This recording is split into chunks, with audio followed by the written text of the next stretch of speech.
Bem-vindos a todos. No nosso último estudo, ele foi baseado em Efésios 6, versos 13 ao verso 17. Nós, primeiramente, estudamos aqui quais são os nossos inimigos, os inimigos que nós enfrentamos, qual é a natureza desses reais inimigos que nós temos que lidar.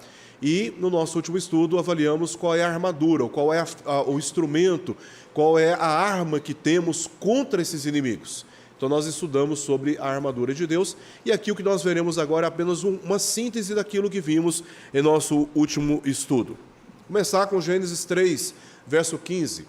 Nesse texto, Moisés disse, registrando por aquilo que aconteceu no princípio, segundo a revelação do Senhor: porém, inimizade entre ti e a mulher, entre a tua descendência e o seu descendente, este te ferirá a cabeça e tu lhe ferirás o calcanhar. Obviamente, Deus ali estava falando diretamente para a serpente.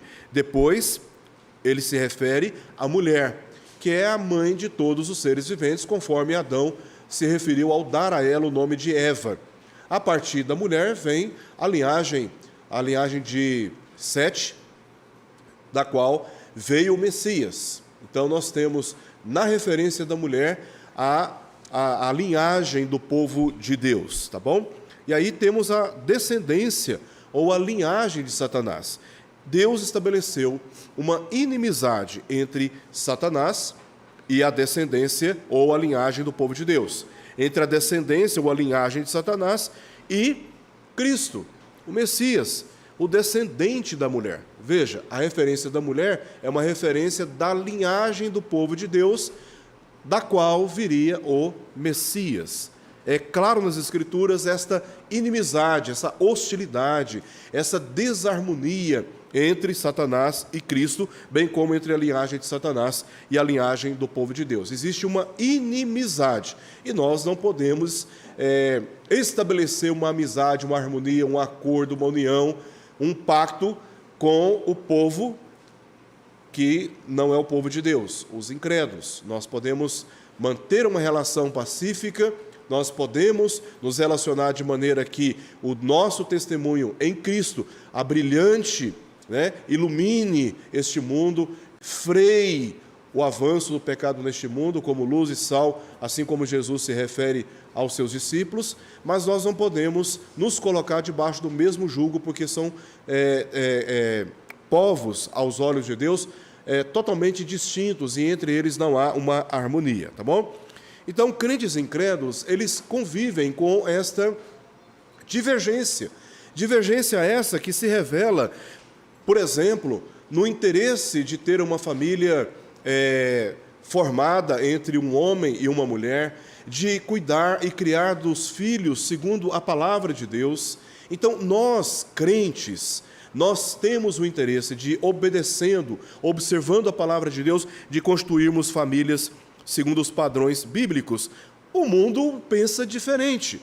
Para o mundo, a sociedade, de forma geral, a sociedade dos incrédulos, não deixa de reconhecer que a família tradicional é um modelo de família. A diferença é que a sociedade, em geral, vai dizer este é apenas um dos modelos de família. E aí vai se estabelecer, então, na sociedade incrédula, vários modelos de famílias, tá? Não segundo a exclusividade e revelação da palavra de Deus quanto à constituição da família. Então, já há por aí só um conflito, tá? Há por aí só um conflito. Outro conflito se revela pela normatização do uso da sexualidade. As Escrituras, elas normatizam como devemos lidar com a nossa sexualidade. O mundo, a sociedade dos incrédulos, não tem a mesma mentalidade, não tem o mesmo pensamento. Para a sociedade em geral, a promiscuidade, a devassidão, a luxúria são coisas absolutamente normais, prazerosas, e desde que haja prazer, felicidade, desde que haja satisfação, tudo é permitido. Só que as Escrituras não pensam assim. As Escrituras, elas estabelecem que há um padrão, há um limite. Então, nós, como cristãos, nós buscamos uma pureza sexual, enquanto o mundo desfruta, usufrui de uma impureza nesta área sexual. Nós aprendemos pelas Escrituras a dar a nossa vida, né? Aquele que perder a sua vida achá-la-á, disse Jesus. O mundo vai dizer para você, você não tem que perder a sua vida, você tem que preservar, você tem que ter compaixão de você não tem que abrir mão de tudo aquilo que o seu coração deseja. As Escrituras pensam diferente e nós seguimos as Escrituras. A sociedade em geral, ela despreza as Escrituras e então alimenta todo tipo de expectativa, de esperança naquilo que o mundo tem para lhe dar, mesmo quando na busca dessa satisfação, desse desejo, se coloque em oposição ou em divergência com a palavra de Deus. Então, enquanto a Escritura diz, olha, Jesus disse, né, aquele que quer vir após mim, negue-se a si mesmo, o mundo vai dizer, tenha compaixão de você, você não precisa ser tão radical assim, você não precisa ser tão fundamentalista, né? Nós, cristãos, temos as Escrituras como a norma de fé e de prática cristãs. As Escrituras, para nós, elas são suficientes para nos dar respostas no tocante a tudo o que é suficiente para a nossa salvação na pessoa bendita do Senhor Jesus Cristo. As Escrituras, para nós, elas são autoridade para normatizar as nossas condutas e anunciar a este mundo o caminho da salvação. Já o mundo não pensa assim. Em alguns lugares, como no nosso país, na nossa nação, na nossa cultura, a Bíblia ela é relativizada. Em outros contextos culturais, a Bíblia ela é proibida de ser lida. Veja, irmãos, é evidente, não tem como nós negarmos aquilo que está diante dos nossos olhos. Há uma divergência entre os crentes e os incrédulos. E ainda que crentes se casem com incrédulos, bem intencionados, com bom comportamento, por causa da condição espiritual, não será possível desfrutar de uma harmonia, não será possível desfrutar do mesmo propósito em relação àquilo que para o cristão é inegociável. Porque um crente tem a sua condição espiritual vivificada, o incrédulo não tem. O que nós observamos pelas Escrituras é que por trás deste conflito humano entre crentes e incrédulos, essa divergência, né, essa tensão que há na relação entre crentes e incrédulos, na verdade, essa tensão humana, ela é palco, onde se revelam os conflitos entre o reino de Deus e o reino das trevas.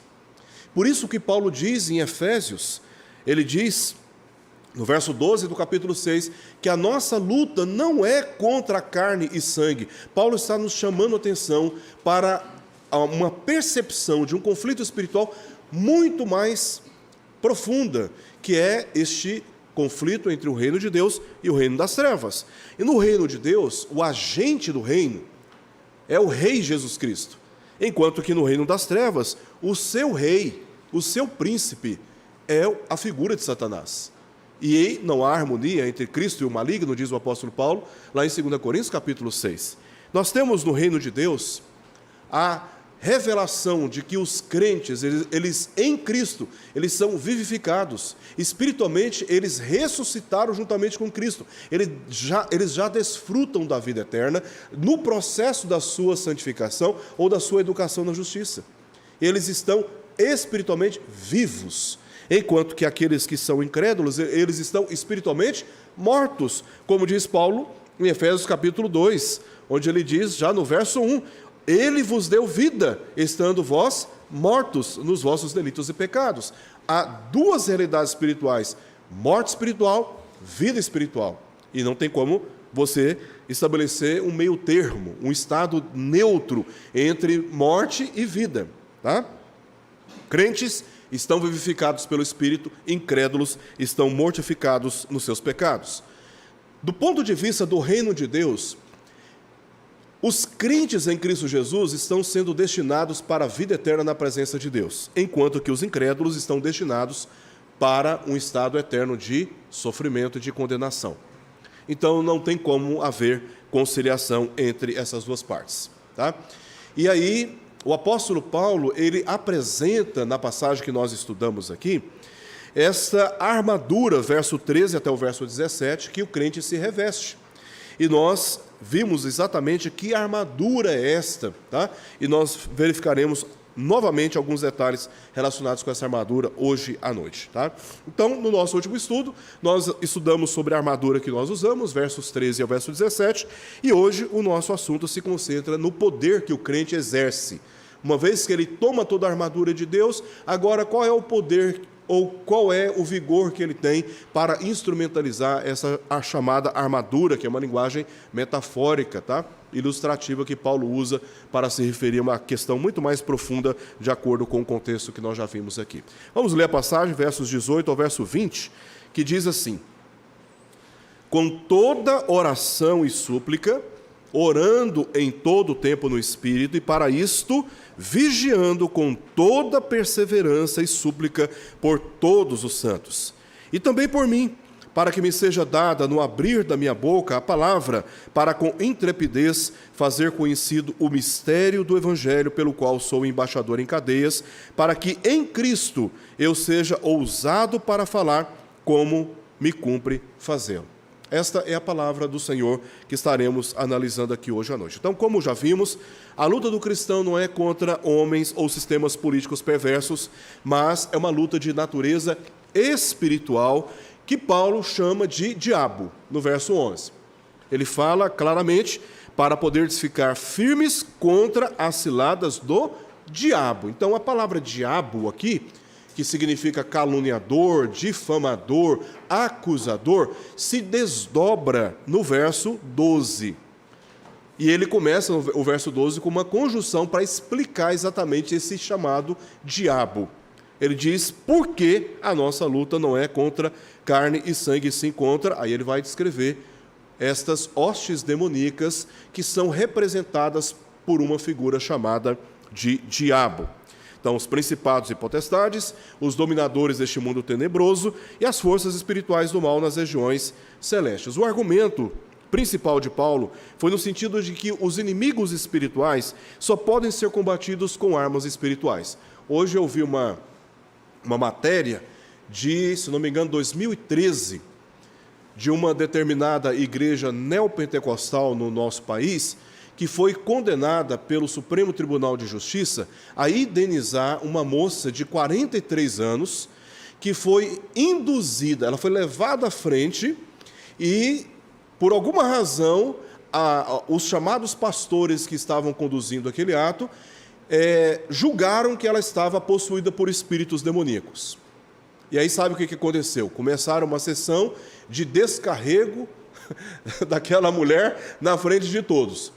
Então ela sofreu um profundo constrangimento público e no momento que eles estavam ali tentando expulsar um suposto demônio da vida daquela mulher, que ela alega que não estava com nenhum demônio, ela estava lúcida de tudo o que aconteceu, ela se recusou a acreditar, falando, eu não tenho demônio na minha vida, e eles, empolgados, talvez tentando sustentar diante da igreja o poder espiritual que eles tinham e estavam ali para exercer, eles chacoalharam essa mulher e jogaram ela contra o chão, e quando ela foi ao chão, ela quebrou o seu braço, e a profissão dela era de doceira, e ela ficou impedida de exercer a sua profissão.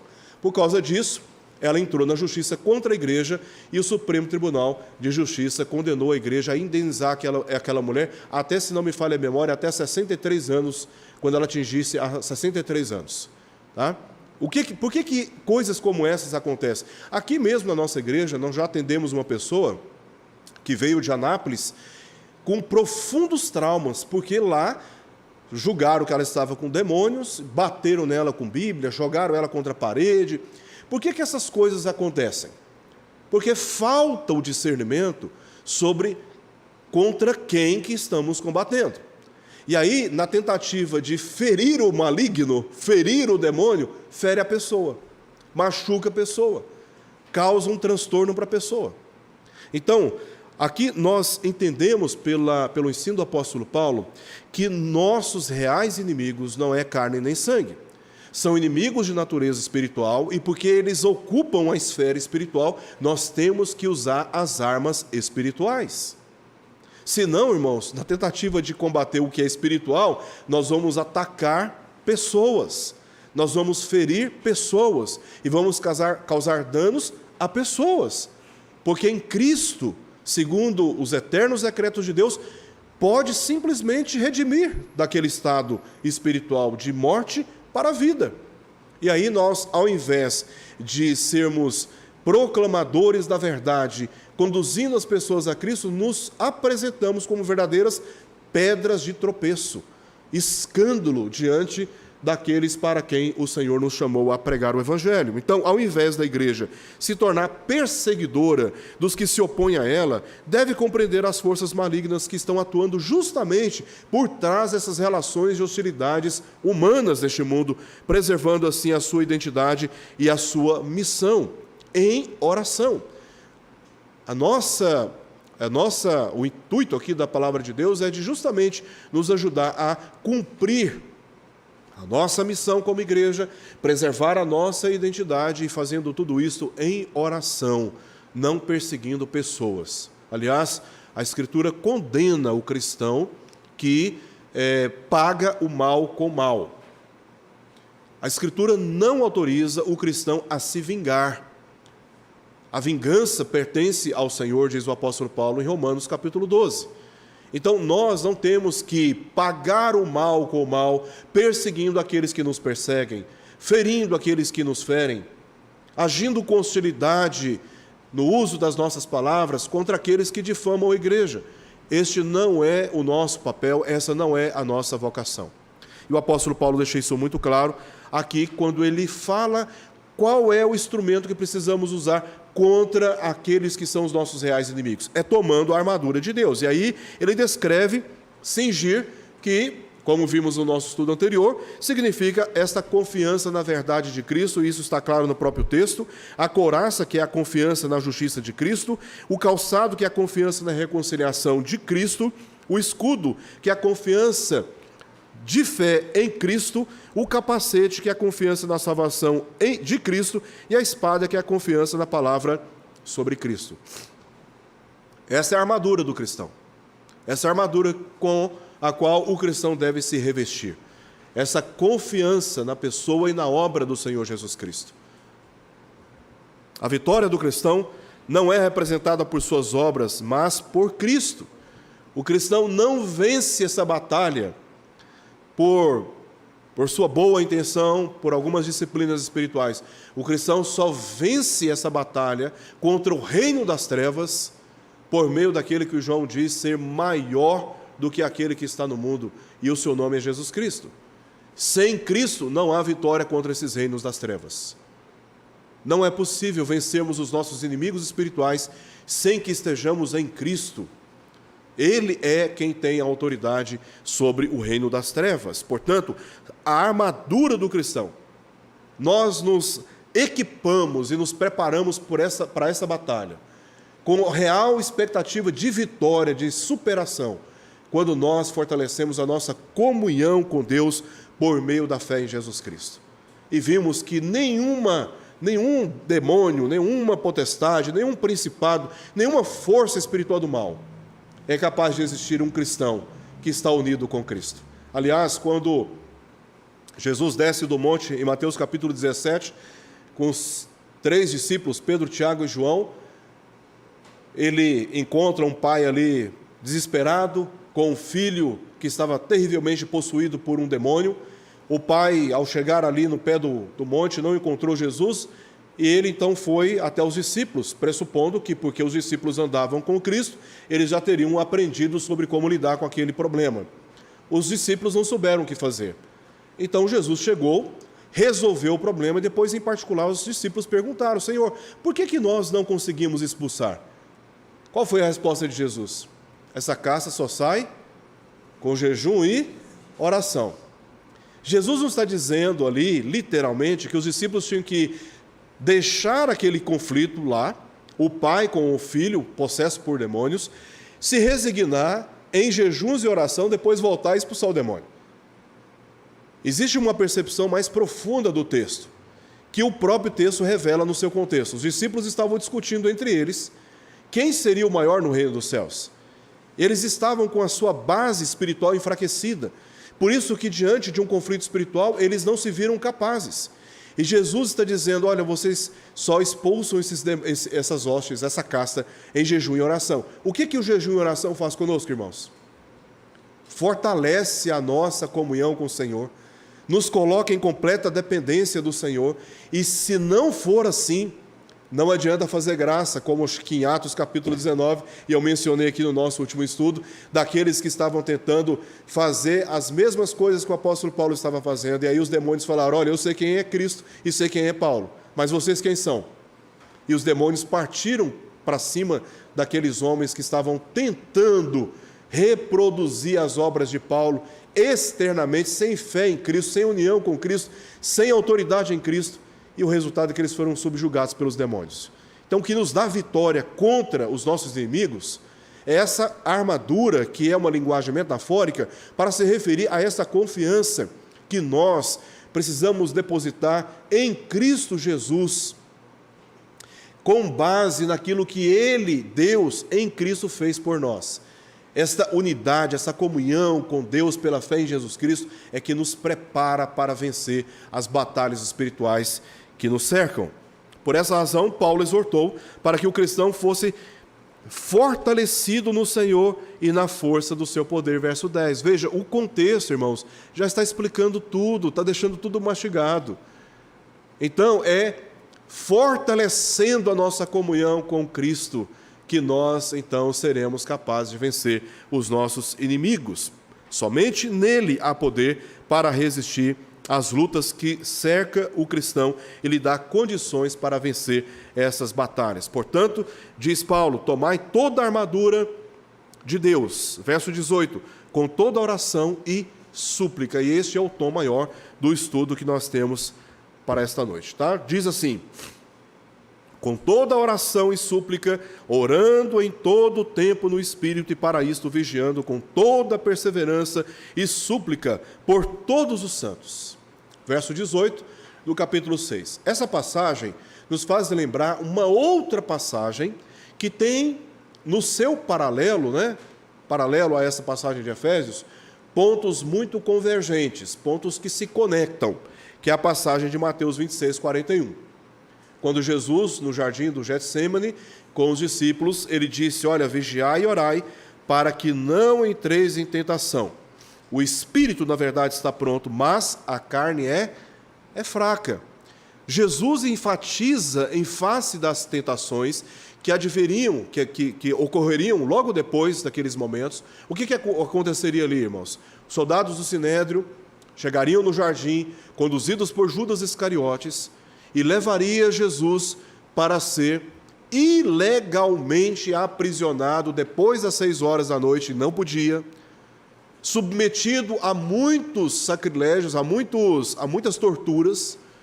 Ele seria vilipendiado, ele seria humilhado, ofendido, ele seria amarrado e preso, exposto como um vexame naquela cruz, diante de toda aquela sociedade que estava em Jerusalém. E Jesus estava na companhia dos seus discípulos. Eles, obviamente, sofreriam os resultados disso. Tanto que Pedro foi inquirido por uma mulher no pátio ali da casa do sumo sacerdote, e ele disse: olha, eu não sei quem é. 3 vezes ele nega Jesus. Por quê que ele nega? Porque as tensões estavam ameaçando também aqueles que com Jesus estavam caminhando. Então, isso haveria de acontecer. Jesus está alertando os discípulos: olha, vigiai e orai, para vocês não entrarem, vocês não caírem, não cederem, não serem alcançados pelas tentações. Então, Jesus está enfatizando aqui a vigilância e a oração. E aí, mais adiante, nós vemos a tentação, irmãos. E a relação dessa tentação com o quê? Com a nossa fraqueza. Por que Pedro recusou conhecer Jesus 3 vezes? Por causa da sua fragilidade. Eu acredito que todos nós aqui, diante daquelas tensões políticas e religiosas graves que estavam acontecendo, imagina você hoje lá na cidade, na região de Gaza, no meio daquele conflito, e os terroristas do Hamas te abordam e perguntam se você é um judeu. Você sabe que se você responder que você é um judeu, o que vai acontecer com você? Então nós somos frágeis, nós somos imperfeitos. Nós, irmãos, somos maculados pelo pecado. A nossa natureza ela é inclinada à rebeldia, à incredulidade. A nossa natureza é inclinada àquilo que desagrada e desonra o Senhor. Então Jesus está dizendo, olha, considerando a fraqueza de vocês, considerando as imperfeições de vocês, considerando os limites de vocês, vigiem e orem. Porque com vigilância e com oração, vocês podem alcançar bom êxito, apesar da carne ou da natureza de vocês ser fragilizada, ser frágil. Tá? Então, essa é a ênfase que Jesus está dando. E todos nós aqui possuímos essa natureza fragilizada. Paulo fala sobre a armadura de Deus. A descrição que Paulo faz sobre a armadura de Deus revela qual é a posição do crente em Cristo Jesus. Então nós tomamos a armadura de Deus pela posição que nós ocupamos na relação com Deus por meio da fé em Jesus Cristo. Mas aí Paulo ele completa esse raciocínio dizendo que essa armadura ela deve ser tomada, verso 18, com toda oração e súplica. Por quê? Porque a vigilância e a oração, ela revela a ação do crente, da sua posição, como que ele agora age. Nós tomamos a armadura, mas como nós vamos combater agora os inimigos? Como que nós vamos enfrentar agora o reino das trevas que nos cerca? Se pudéssemos, talvez, abrir os nossos olhos por um instante, nós ficaríamos assustados com o universo espiritual que nos cerca aqui. Então Paulo está dizendo, olha, vocês têm uma posição em Cristo, e a ação de vocês com base nessa posição é a vigilância e a oração, é a oração e súplica. E Paulo vai falar exatamente sobre isso no verso 18, orando em todo o tempo, para isso, verso 18, nisso verso 18, orando, e mais adiante ele vai dizer, vigiando. Oração e vigilância tem a ver com a ação do crente posicionado em Cristo Jesus. Crente ousado, crente militante, crente que sabe quem é em Cristo Jesus, é um crente que ora, é um crente que vigia. Né? Vamos entrar agora mesmo sobre isso. Por que o crente ele é advertido? Nós, pela ação do Espírito, essa palavra nos chega atualizada nos dias de hoje. Por que somos hoje, agora, estamos sendo exortados a vigiar e também a orar? O contexto indica a razão, por causa das ciladas do diabo. Cilada é aquela armadilha que você olha assim, você não consegue perceber. Parece que está tudo normal. Aí, de repente, você pisa e cai no buraco. De alguma forma, a nossa vigilância e a nossa oração nos dá capacitação espiritual para discernir as armadilhas, as ciladas do diabo. Mas não apenas isto, também resistir o que Paulo chama de dia mau, no verso 13. E o paralelo aqui nas palavras de Jesus, né? Por causa da nossa natureza, irmãos. Nós não podemos subestimar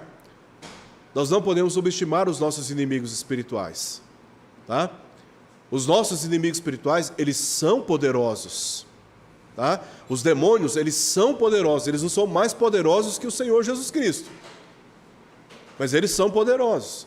Então, para resistirmos, nós temos que estar em comunhão com o Senhor, vigiando e orando, que são as nossas armas de ataque, né? É a nossa ação com base na nossa posição. Então, a maneira como o cristão se reveste do novo homem, Paulo disse lá no capítulo 4, verso 24, é tomando toda a armadura de Deus, com toda oração e súplica, e isso aqui é indicado por esses dois particípios gregos que eu já mencionei, orando no Espírito e vigiando com toda a perseverança e súplica por todos os santos.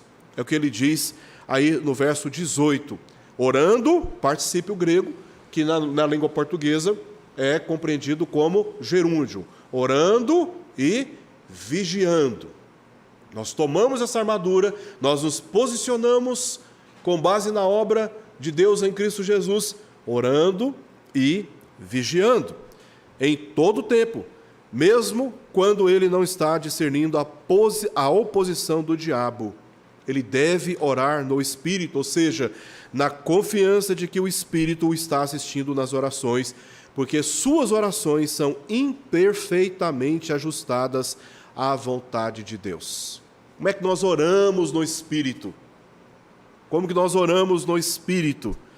É nessa confiança de que o Espírito é quem ajusta as nossas orações à vontade de Deus. Como diz Paulo em Romanos, capítulo 8, porque nós não sabemos orar como convém. E é Ele quem ajusta as nossas orações à vontade de Deus. É Ele quem revela a vontade de Deus a nós, e é Ele quem ajusta as nossas petições à vontade do Senhor, para que sejam apresentadas a Deus pela intercessão do seu Filho, Jesus Cristo. Então, o crente, ele deve ter essa confiança de orar, sabendo que o Espírito é quem o está o assistindo, em todo o tempo. Tem hora que parece que é clara a estratégia do diabo contra nós, através das relações humanas. Parece que é bem claro, assim. A pessoa vem falar uma coisa para você, você fala, rapaz, isso não vem de Deus, esse negócio não está certo, não se encaixa. Mas tem hora que você não percebe, você não tem esse discernimento o tempo todo. Então Paulo está dizendo, olha, você precisa o tempo todo. É constante, é o famoso orar sem cessar, é o dia inteiro. Onde você está, você reservando momentos falando com Deus. Você não precisa daquela formalidade, eu preciso de um horário, eu preciso de pessoas à minha companhia, eu preciso de uma liturgia, eu preciso de um ritual pré-estabelecido. Não, irmãos. Onde você está, naquilo que você está fazendo, falando com o Senhor. Falando com o Senhor, o tempo todo. Fortalecendo-se espiritualmente nessa comunicação com Deus, nessa exposição diante de Deus, sabendo que é o Espírito quem ajusta a sua oração à vontade do Senhor. Isso te prepara, isso me prepara, isso nos prepara para discernirmos as ciladas do diabo, resistirmos o dia mau, sabendo que a nossa carne é fraca.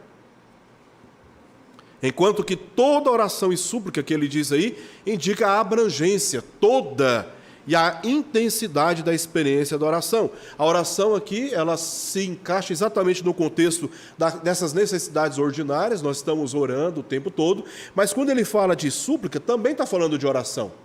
Só que a súplica, ela está acompanhada pelo contexto de sofrimentos e temores. Quantas e quantas vezes estamos diante de situações em que o temor invade o nosso coração e nessa hora nós clamamos a Deus, suplicamos a Deus como o único que pode nos livrar. É uma dívida, é uma crise de relacionamento, é uma crise existencial, é uma enfermidade. E aí, nessa hora, o que é que nós fazemos? Nós suplicamos a um contexto de sofrimento ou a um contexto aqui de temor, de medo, de ansiedade, de aflição.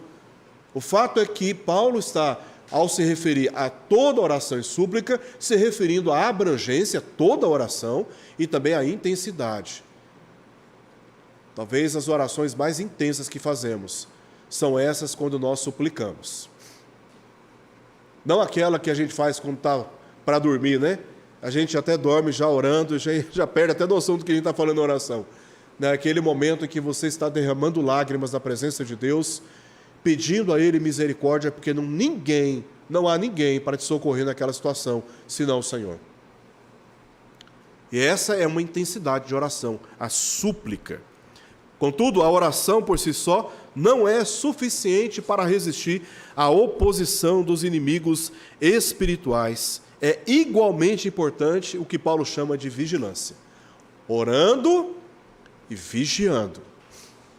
Não pense que, resignados à oração, nós estaremos preparados. Não. É perigoso nós ficarmos tão bitolados, tão reservados a um mundo paralelo, que a gente perca a noção do que está acontecendo lá fora. A gente perca a noção das tensões lá fora. A gente perca a noção da perversidade lá fora. E começamos a misturar as coisas.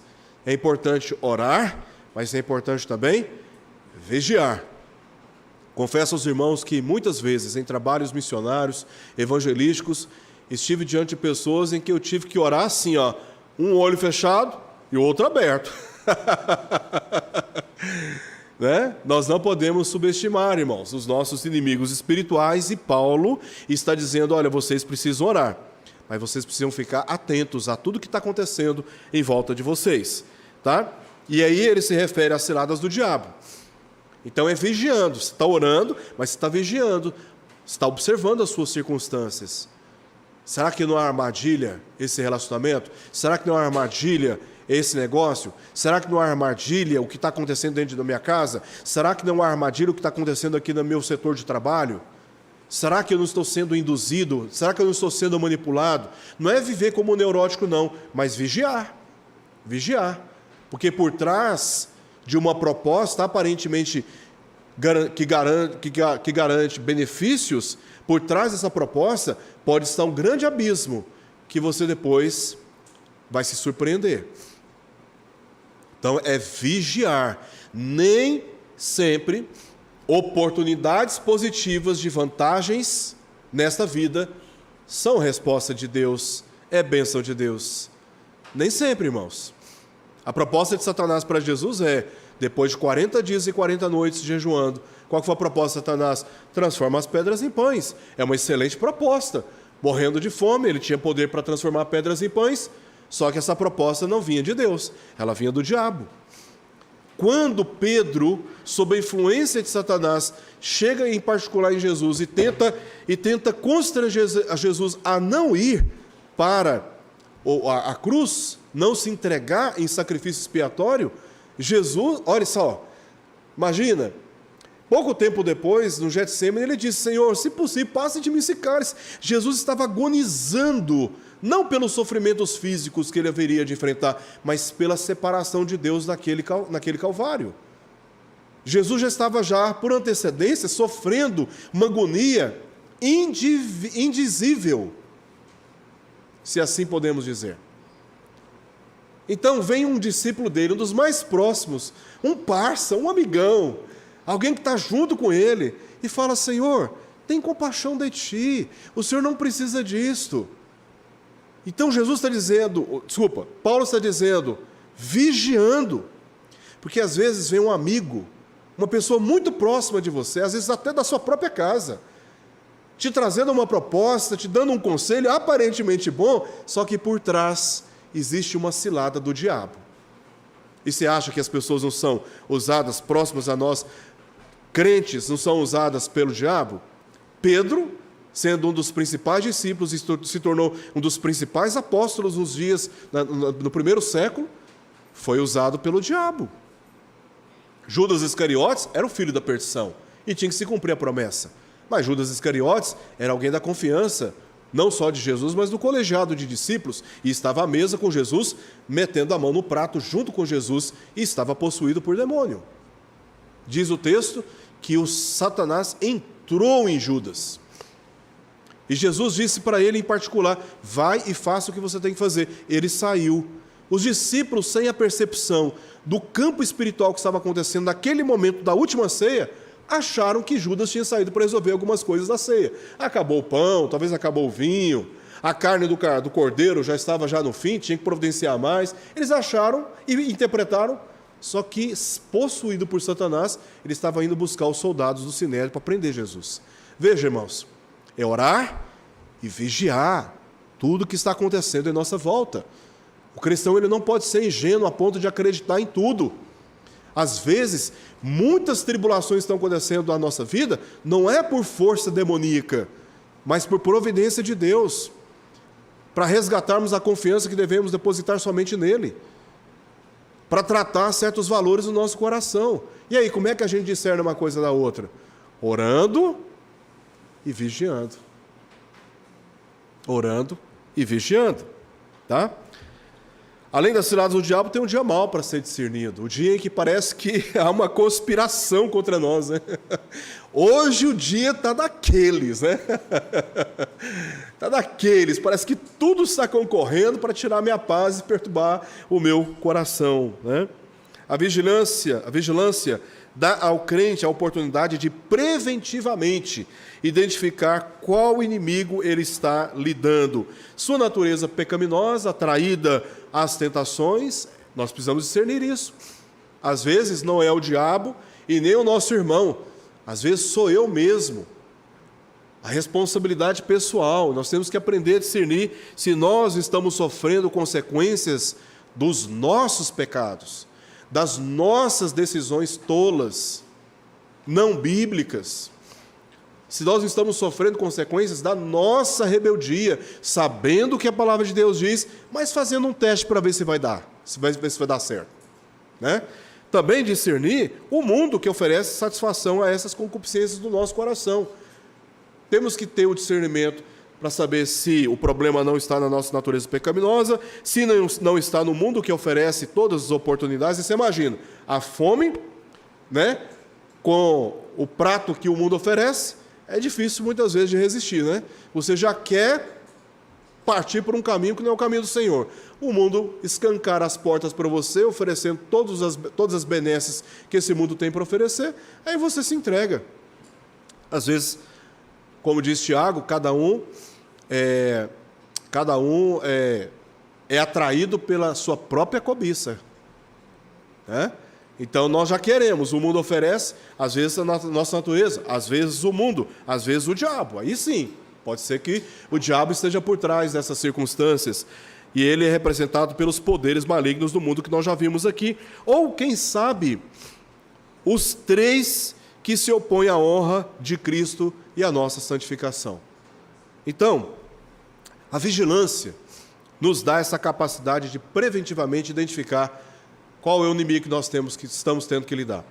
Tá? Nossa natureza, o mundo, ou o diabo, ou a harmonia, a amizade entre os três aí combinados para tentar impedir que eu e você honremos o nome de Cristo que um dia professamos com os nossos lábios, talvez obstruindo ou tornando mais difícil a nossa santificação do pecado. Como um verdadeiro soldado, no meio de uma luta espiritual real, deve se manter em constante alerta em seus relacionamentos, como Jesus estava quando foi tentado pelo diabo, e eu mencionei aqui, e também no caso de Pedro. Olha se Jesus não estivesse atento. Olha se Jesus não estivesse atento. Senhor, todos esses reinos e a glória deles eu te darei. Transforma pedras em pães. Pule aí do pináculo do templo, dê ordem aos seus anjos, e eles te ampararão, usando uma referência bíblica. Jesus estava vigilante, Jesus estava atento, tão atento às investidas diretas de Satanás, quanto às investidas indiretas de Satanás através de um dos seus principais discípulos. Ele estava vigilante, né? Por fim, os cristãos de Éfeso, eles foram instruídos a manter essa rotina de oração com perseverança, como diz o texto, por todos os santos, se referindo à igreja de forma geral, e por ele, o apóstolo, aquele que te recebeu de Cristo a autoridade para estabelecer os fundamentos doutrinários da igreja. Esta instrução final revela que a luta do diabo contra a igreja em Éfeso é a mesma contra todas as demais naqueles dias e do porvir. Este apelo nos lembra a oração de Jesus em João capítulo 17, verso 20, quando Jesus ora na presença do Pai, dizendo: não rogo, não peço somente por estes, se referindo aos seus discípulos naqueles dias, mas também por aqueles que vierem a crer em mim, futuras gerações de crentes, por intermédio da sua palavra. Então, Paulo abrange a percepção aqui, olha, orem por todos os santos, não só por vocês, orem por todos os santos, se referindo à igreja como um todo. Esta é uma luta de Satanás contra o ministério de Cristo e também como a igreja de forma geral.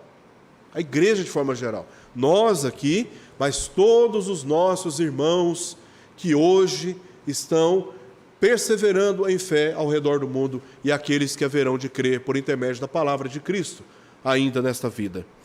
Também pediu para que orassem especificamente por ele, com as seguintes expectativas. E o texto revela para nós, para que o mistério do Evangelho, verso 19, fosse conhecido. Irmãos, orem por mim. Paulo está dizendo, ore por mim, para que eu possa renovar o meu guarda-roupa, trocar o meu carro. Ore por mim, para que eu tenha um ganho financeiro melhor. Paulo está dizendo, ore por mim, para que o mistério de Cristo, o mistério do Evangelho, seja conhecido o máximo possível dentre as pessoas para quem eu estou pregando, e para que em Cristo ele fosse ousado nessa comunicação, verso 20. Olha os motivos. Paulo poderia aproveitar a sua relação com a igreja de Éfeso, onde ele ficou, na minha avaliação do texto lá, com certeza um pouco mais de 3 anos na cidade de Éfeso.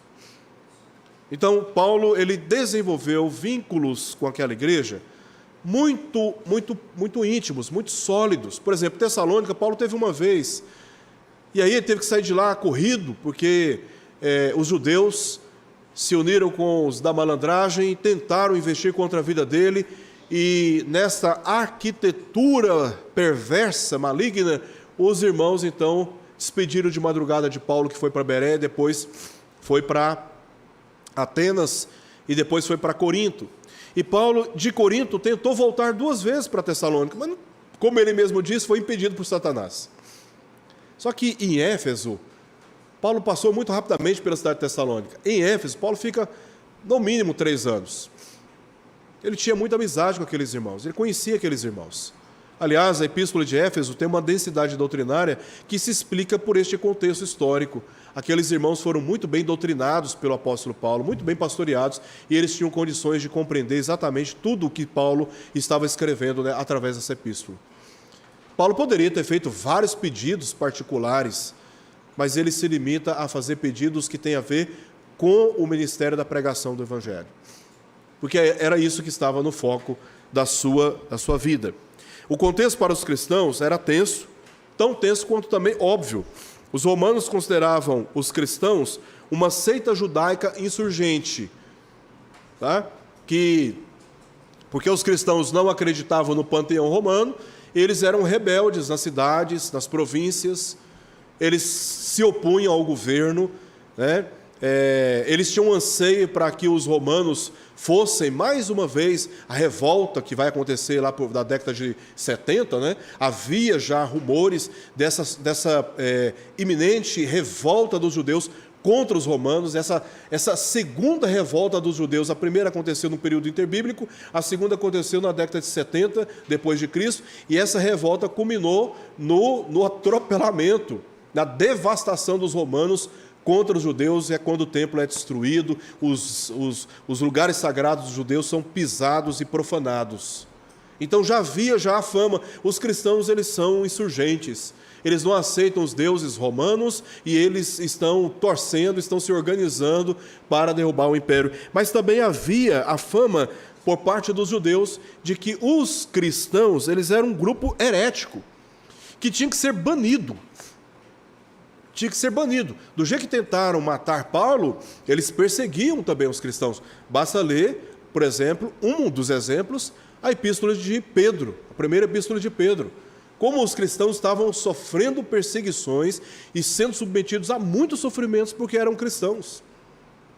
Então, este era o cenário. Paulo não está pedindo para que os crentes de Éfeso orassem por ele como comunicador do Evangelho à toa. Paulo estava lidando com um contexto muito hostil.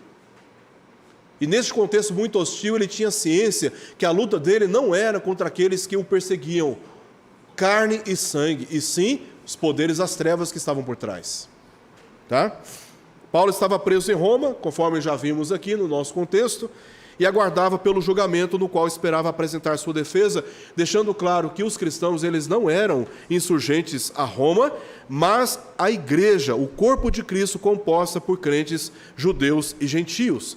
Por isso precisava de, no abrir da sua boca, no dia do seu julgamento, falar com intrepidez.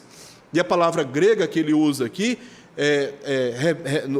tem o significado de franqueza, ousadia. Paulo, ele não queria se sentir intimidado no dia do seu julgamento, deixando de falar o que precisava falar. Ele sabia que tinha que falar abertamente, de forma direta, franca, sincera, ousada. Então ele só diz: olha, ore por mim, ore por mim, para que em nada eu me sinta intimidado pelas autoridades romanas, e eu permaneça fiel, falando com franqueza o que eu preciso falar, expondo exatamente a realidade da igreja. Tá? sobre o mistério de Cristo, que ele explora do verso 11 do capítulo 2 até o verso 11 do capítulo 3. Esse é o mistério de Cristo, que no verso 6 do capítulo 3 fica mais claro sobre este mistério de Cristo, final do verso 4, e aí ele especifica, ele detalha no verso 6, a saber que os gentios são cordeiros, membros do mesmo corpo e coparticipantes da promessa em Cristo Jesus por meio do Evangelho. Esse é o texto-chave para aquilo que desde o verso 11 ele está explorando sobre este mistério de Cristo. Esta seria a defesa de Paulo diante das autoridades, tá bom? Então, ele não queria ser ousado falando apenas a cristãos, mas também àqueles que não eram cristãos, dentre os residentes da cidade de Roma, bem como também as autoridades. No capítulo 23 de Atos, verso 11, ele faz menção de Cristo ter se revelado a ele no caminho para Roma, dizendo: importa que você, como deu testemunho em Jerusalém, dê testemunho a mim também em Roma. Então, a prisão de Paulo, o seu encaminhamento para Roma para ser julgado pelo imperador, por trás disso tudo estava acontecendo o quê? Uma ação da própria pessoa do Senhor Jesus Cristo, que tinha interesse que o seu servo, lá na cidade de Roma, desse com ousadia o mesmo testemunho que ele deu também em Jerusalém. Só que agora, Paulo estava indo para o centro nervoso do império, a capital do Império Romano, a casa de César. E lá as coisas seriam bem mais tensas. Agora, ele está cumprindo uma prisão domiciliar, conforme lemos no capítulo 28 de Atos, uma prisão de 2 anos, aguardando o seu julgamento. E ele está já prevendo que no dia do seu julgamento ele teria que apresentar a sua defesa com ousadia, reconhecendo a importância da igreja estar em oração por ele. Por essa mensagem, seus efeitos é que ele estava preso. E esses textos aqui, Atos 28, verso 20, e capítulo 4, verso 3 de Colossenses, Paulo dá testemunho de por que ele estava preso. Ele estava preso exatamente por causa da mensagem que ele tinha para pregar. Mas ele não estava disposto a abrir mão nem um pouquinho da sua missão. A oração, meus irmãos, é uma arma poderosa que os cristãos podem e devem usar na luta espiritual que os envolve, cientes de que ela não se limita ao seu contexto particular, mas perturba todos os que desejam sinceramente andar em santidade e aos que levam o Evangelho a outras nações. Essa é a luta que nós temos que enfrentar, né? E não só por nós, mas orar também pelos nossos irmãos. Quantos irmãos estão sofrendo, tentando andar nos caminhos do Senhor, mas parece que o fardo está muito pesado. Precisam das nossas orações. Quantos missionários estão saindo para o campo para pregar o Evangelho em contextos onde serão extremamente exigidos, carecem das nossas orações, nosso rogo na presença de Deus, as nossas súplicas na presença do Senhor. Nunca a vida do cristão foi ou será fácil neste mundo. Contudo, embora esta seja uma dolorosa realidade, o resultado final já está estabelecido pela obra de Cristo e, portanto, ele não tem motivo para temer. E eu vou encerrar lendo aqui essa passagem de Romanos capítulo 8, versos 37 ao verso 39, que diz assim: em todas essas coisas, porém, somos mais que vencedores por meio daquele que nos amou, porque eu estou bem certo de que nem a morte, nem a vida, nem os anjos, nem os principados, nem as coisas do presente, nem do porvir, nem os poderes, nem a altura, nem a profundidade, nem qualquer outra criatura poderá separar-nos do amor de Deus que está em Cristo Jesus, nosso Senhor. Esta é uma luta cujo resultado final já está revelado pelas Escrituras. Quando lemos o livro de Apocalipse, vemos a trajetória total da história da humanidade, a história da redenção e os seus resultados finais. É Cristo que vem como aquele que vem para vencer, que derrota definitivamente os seus principais inimigos, os lança no estado eterno de condenação, e os seus fiéis, ele diz, conforme lemos em Mateus capítulo 24, entra no gozo do teu Senhor. Foste fiel no pouco, sobre muito eu te colocarei, entra no gozo do seu Senhor. Essa é a nossa vitória, irmãos. Não é a vitória como resultado do nosso esforço, das nossas disciplinas espirituais. Essa é a vitória que o Senhor Jesus Cristo conquistou na cruz do Calvário, ao entregar a sua vida, o seu corpo, expiatoriamente a favor de todos nós. E que pelo poder de Deus ao terceiro dia ressuscitou dentre os mortos, proclamando a sua vitória sobre o nosso maior inimigo, que é a morte. E todos aqueles que creem em Jesus, nele morrem, mas com ele vivem eternamente. Essa é a nossa vitória. Vamos orar? Senhor, obrigado pela Tua santa palavra e por aquilo que ela nos comunica, Senhor, nessa noite. Nós te damos graças de coração, porque a Tua palavra é um norte para a nossa vida, mas também é fonte de riqueza, de sabedoria para a nossa saúde espiritual.